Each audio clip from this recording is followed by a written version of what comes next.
Cyber crime है बड़ी तेजी से अपनी जड़ें फैला रहा है। पुलिस से भी एसटीएफ से भी एक कदम आगे चलता है। जो सबसे ज्यादा इसमें जुर्म होता है वो है डिजिटल अरेस्ट। कि एक्चुअल में ये जो पुलिस ही है या कोई भी मतलब जो क्राइम ब्रांच के या किसी भी सेल का वो बताते हैं। जिस तरीके से धमकी देते हैं कि आप पुलिस के पास नहीं जाएंगे, ये नहीं करेंगे। अरे पुलिस अगर आप पे केस दर्ज करेगी तो आपको धमकी थोड़ी ना देगी। इस चीज से कैसे जागरूक करेंगे लोगों को? लोकल पुलिस थाने में जाकर आप बात करिए और आपको तुरंत हेल्प मिलेगी। पुलिस अगर वो पुलिस है तो पैसा क्यों मांग रहे हैं? पैसा वो अपने खातों में ट्रांसफर करवा लेते हैं और उससे निकाल भी लेते हैं। कई बार वो कई लेयर पे, हाँ बिल्कुल, तो वो उस अपने किसी भी अन्य खातों में डाल के उसको निकाल लेते हैं। अगर मैं देश की बात करूँ तो जो साइबर क्राइम है लगातार अपनी जड़ें देश के अंदर फैला रहा है। इस टाइम मेरे साथ मौजूद हैं एसपी एसटीएफ जी। सर, अगर मैं उत्तराखंड की बात करूं तो जो साइबर क्राइम है बड़ी तेजी से अपनी जड़ें फैला रहा है। पुलिस से भी एसटीएफ से भी एक कदम आगे चलता है। जो सबसे ज़्यादा इसमें जुर्म होता है वो है डिजिटल अरेस्ट। ये क्या है डिजिटल अरेस्ट और इससे कैसे भी कोई बच सकता है?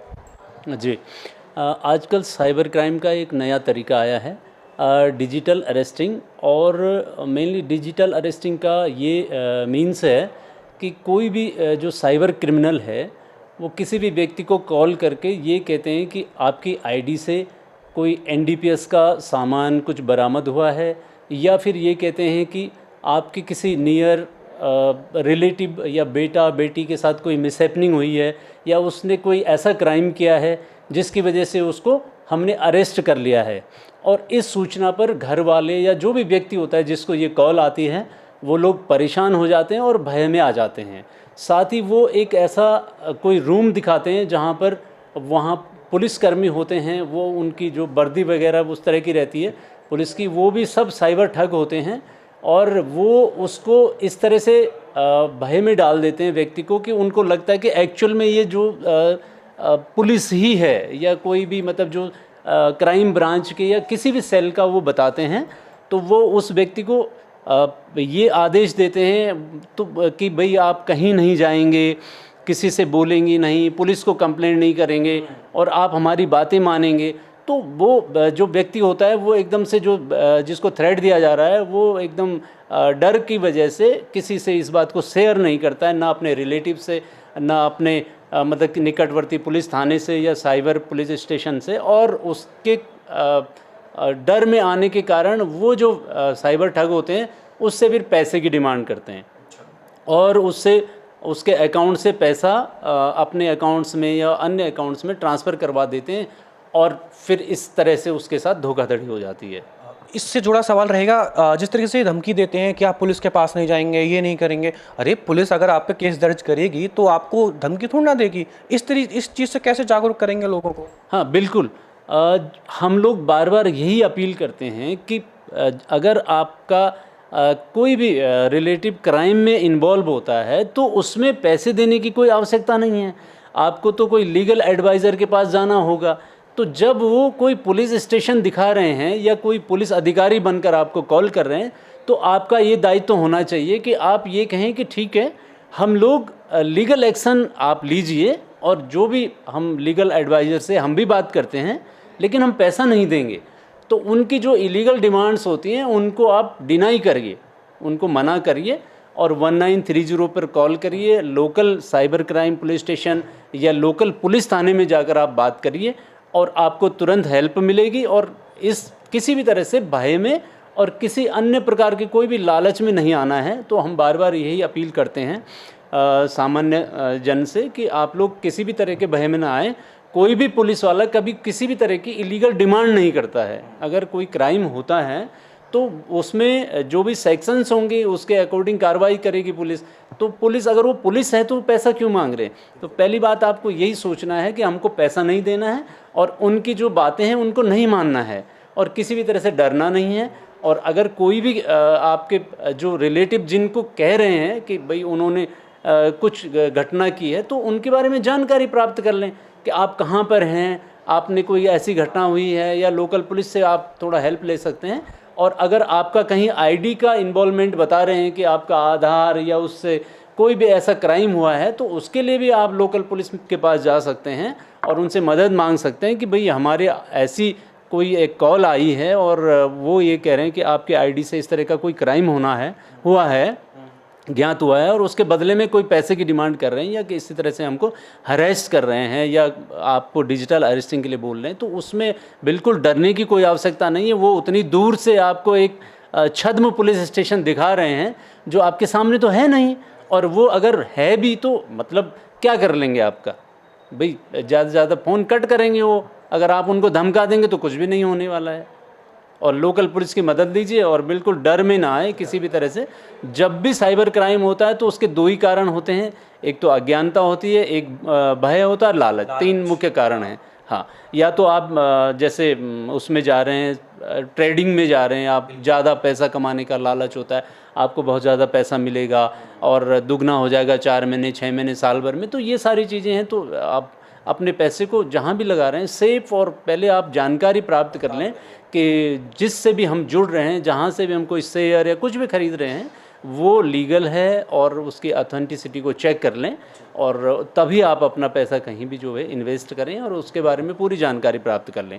किसी भी साइट से आप कोई सामान खरीदते हैं तो उस साइट के बारे में भी पहले पूरी जानकारी ले लें, और उस क्योंकि ठगों के नंबर भी हमारे ऑनलाइन होते हैं और कई बार आप चेक कर रहे होते हैं तो वो नंबर आप उनसे बात कर लेते हैं, या कई बार वो नंबर आपको मिलते हैं और वो फिर आपको फंसाते रहते हैं आगे कि आप इस पर क्लिक करिए, आप ये करिए, वो करिए, और आप उसमें फंसते चले जाते हैं और फिर धीरे धीरे आपके साथ बड़ी साइबर ठगी हो जाती है। तो इन सभी चीज़ों से बचना है, और जहाँ पर कहीं भी समझ ना आए तो आप अपने परिवार के सदस्यों से शेयर कर सकते हैं कोई भी बात कि मैंने यहाँ इन्वेस्ट किया है या मुझे इस तरह का कॉल आया है, और आप अपने आप न करें, अपने लोगों को भी बताएं, और निकटवर्ती पुलिस से, साइबर क्राइम पुलिस स्टेशन से ज़रूर आप मदद लें। सर, एक महत्वपूर्ण सवाल मेरा ये रहेगा, जैसे कि पैसा अगर कोई डिजिटल अरेस्ट हो गया या किसी के साथ कोई फ्रॉडिंग हो गई है, पैसा अकाउंट से चला गया, ये पैसा कहाँ जाता है?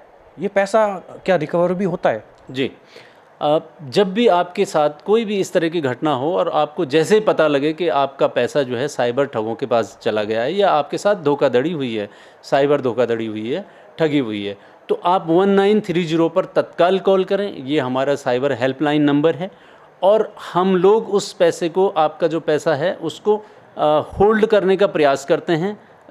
जिन भी बैंक्स और वॉलेट के माध्यम से आपका पैसा जा रहा है, बैंकों का रिस्पांस कैसा रहता है? अब बैंकों का ठीक है, हम लोग लगातार उनके संपर्क में रहते हैं और उनके नोडल्स हमारे साथ जुड़े हुए हैं, तो हम लोग लगातार, लेकिन इसमें एक दिक्कत ये होती है कि यदि कोई व्यक्ति डिले करता है इन्फॉर्मेशन में, तो इस बीच जो साइबर ठग अपना जितना भी पैसा, जो आपका ठगी का पैसा है, वो अपने खातों में ट्रांसफ़र करवा लेते हैं और उससे निकाल भी लेते हैं। कई बार वो कई लेयर पे, हाँ बिल्कुल, तो वो उस अपने किसी भी अन्य खातों में डाल के उसको निकाल लेते हैं।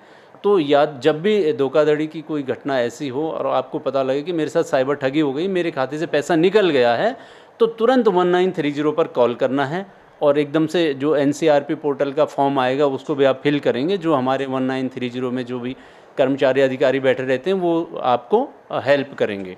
सर, जिस तरीके से अगर मैं उत्तराखंड की बात करूं तो पहले भी आप लोगों ने कुछ कॉल सेंटर पकड़े थे, पूर्व में भी, तो ऐसा आगे क्या आपकी तैयारियां हैं कि देवभूमि की धरती इन चीज़ों के लिए इस्तेमाल ना हो? हमने लगातार ऐसे जो अवैध कॉल सेंटर थे जहां पर बाकी यहाँ से कॉल करके अन्य बाहर के लोगों को, एब्रॉड मतलब विदेशी लोगों को भी ठगा जाता था और इंडियंस को भी ठगा जाता था, तो उनके खिलाफ काफ़ी कार्रवाई की हैं, और हम लगातार इस तरह से जैसे ही सूचना मिलती है, हमारे संज्ञान में आता है, तो हम कार्रवाई करते रहते हैं। अभी भी आपने देखा होगा कि इसी महीने हमने काफ़ी सिम बरामद किए थे हरिद्वार से, और ऐसे बाकी हम सिम को ब्लॉक भी करवाते हैं। तो जैसे ही आपको कोई भी ऐसी जानकारी मिले कि कहीं पे कोई कॉल सेंटर है या कुछ इस तरह की बातें हैं, तो हमको सूचना मिलती है तो हम तुरंत कार्रवाई करते हैं उसमें। अच्छा, एक आखिरी सवाल रहेगा, ड्रग्स को लेकर भी आप लोग काफ़ी उसमें हैं कि कई लोग आप पकड़े जाते हैं, रुद्रपुर का मामला हो गया, काशीपुर का मामला हो गया, जगह जगह का मामला हो गया। युवा जल्द पैसा कमाने के चक्कर में इस ओर भी जा रहे हैं, और मुख्यमंत्री धामी जी का भी यही प्रयास है कि ड्रग्स फ्री देवभूमि, किस तरीके से कार स्टेप कर रही है इस पर? जी, देखिए, इस समय नशे के प्रति युवा बहुत जल्द ही आकर्षित हो रहे हैं, और काफ़ी लोग इसमें इन्वॉल्व भी हैं, और काफ़ी डी एडिक्शन सेंटर हैं जहाँ पर ऐसे लोगों का ट्रीटमेंट भी हो रहा है। हमने इसमें लगातार हम लोग दो तरह से इसमें काम करते हैं। एक तो अवेयरनेस का, हम कॉलेजेस, स्कूल कॉलेजेस में जाते हैं और बच्चों को इसमें अवेयर भी करते हैं, और इस तरह से लगातार कई प्रदर्शनी भी हम, जैसे चित्रकला प्रदर्शनी और बाकी काफ़ी ऐसे काम करते हैं जिससे कि लोगों को हम जागरूक करें कि भाई नशा एक बुरी चीज़ है और इससे हमारा जो हमारी पीढ़ी है ये खोखली हो रही है, तो ये एक बुराई है। दूसरा, हम इसमें जो व्यक्ति इसमें इन्वॉल्व हैं, जो इसको एक व्यापार की तरह कर रहे हैं, ला रहे हैं, पेडलर हैं, और जो बाहर से हमारे राज्य में भेज रहे हैं, उनके खिलाफ भी हम लगातार कार्रवाई कर रहे हैं। इसमें हमने, जैसे कि बरेली से लगातार इसमें आती है, कई हमने वहाँ पर उनके खिलाफ जो है उनका संपत्ति को भी हमने सीज करवाया है, उनकी प्रॉपर्टी को भी अटैच करवाया है, और उनके खिलाफ कार्रवाई, कठोर कार्रवाई करके, बिल्कुल NDPS एक्ट में हमने उनके विरुद्ध कार्रवाई करके उनको जो है जेल में भेजा है। और लगातार हमारी यही अपील है कि आपके इर्द गिर्द कहीं भी अगर कोई नशा हो रहा है या नशा बिक रहा है तो आप हमको इन्फॉर्म करें। और दूसरा, मेरा पेरेंट्स से ये भी रहेगा कि अपने बच्चों पर ध्यान दें, उनके व्यवहार में कोई परिवर्तन तो नहीं आ रहा, उनका जो उठना बैठना है, उनकी सोसाइटी है, उनका वातावरण कैसा आप उनको दे रहे हैं, तो अपने बच्चों को थोड़ा समय दीजिए, उनसे बातचीत करिए और उनके बारे में जानिए। अगर आपके बच्चे के व्यवहार में कोई परिवर्तन हो रहा है या उसके स्वास्थ्य संबंधी कोई शारीरिक मानसिक उसको कोई दिक्कत है, तो उसके बारे में उनको देखें उनको। बहुत बहुत धन्यवाद सर हमसे बात करने के लिए, इतनी महत्वपूर्ण जानकारी हमारे दर्शकों को देने के लिए। तो ये थे हमारे साथ SP STF, जिनका साफ तौर पे कहना है अगर साइबर क्राइम की बात करें तो साइबर क्राइम सिर्फ 2 से 3 चीज़ों से होता है, डर और लालच। डर और लालच छोड़ दें। वहीं अगर ड्रग्स की बात करूं तो उनका साफ तौर पे ये कहना है कि जो पेरेंट्स हैं, जो परिवार है, वो अगर उनका बच्चा इस ओर जा रहा है, मेंटली डिस्टर्ब है, उसके साथ बैठ के बात करें, उसकी राय लें, अपनी राय दें। वीडियो जर्नलिस्ट आशु के साथ आयुष चौधरी, देवभूमि इनसाइडर। डाउनलोड करें देवभूमि इनसाइडर।